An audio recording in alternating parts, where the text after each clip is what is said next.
Madhavan Narayan as well. Mr. Narayan, we've heard from the Congress, we've heard from the AIDMK and the BJP here, three different perspectives, really three different narratives that they're coming out with. Talk us through this issue at hand in itself, firstly, so that the viewers get a perspective other than the political one. Yeah, thank you for mentioning that, Deepak, because politicians will only say this and that. But let me pinpoint three things here so that we know exactly where we stand. People have been talking about 1964 and 74. I want to take you back 1,000 years. Rajaraja Chola in 993 AD conquered Sri Lanka, and Anuradhapura was part of what we can now call India.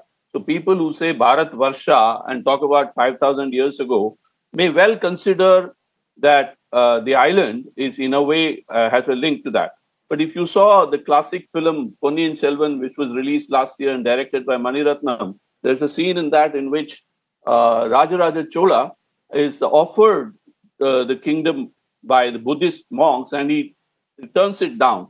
So I can joke about the fact that Indira Gandhi and Jawaharlal Nehru are in the august company of Rajaraja Chola, because in diplomacy, there's a lot of pragmatic issues.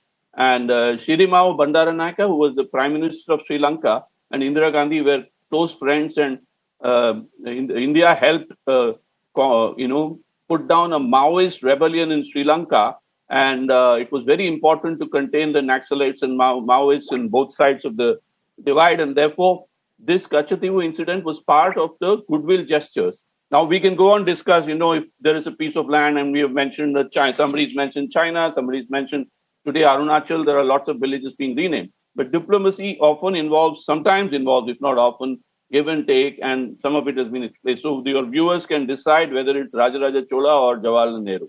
But let me come specifically to recent history. I've been looking up the number of occasions when Sri Lanka's envoy has been summoned by the Indian Foreign Ministry to do some tough talking.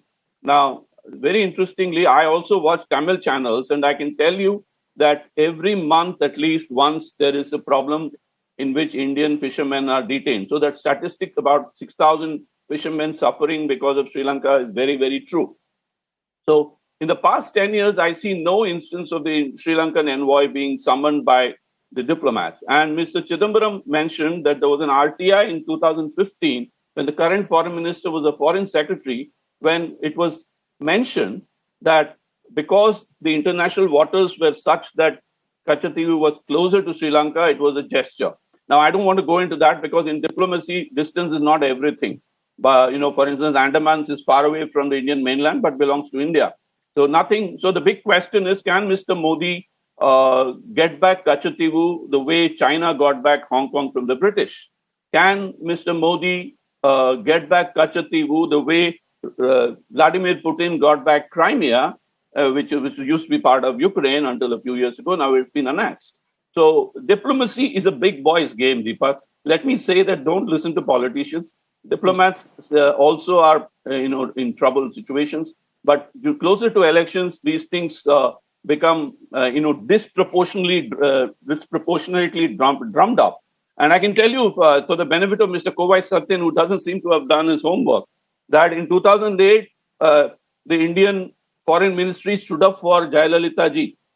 They said that there were some obscene articles written in Sri Lankan media disparaging Jayalalitha, and that the Indian Foreign Ministry at that time took it up, and the envoy was summoned. So if this can be big enough for the envoy to be summoned, I want to ask why over the last 10 years, the Sri Lanka envoy has never been summoned on the fishermen issue. But these are issues on which diplomats can go hum and haw. Politicians will go tu meme. But we as Indians have to decide very carefully. But all I can tell Mr. Modi is that at a time when the odds are stacked against him in Tamil Nadu, this is a very good googly to ball. We can say, nice try, Mr. Modi, but it's going to be still tough.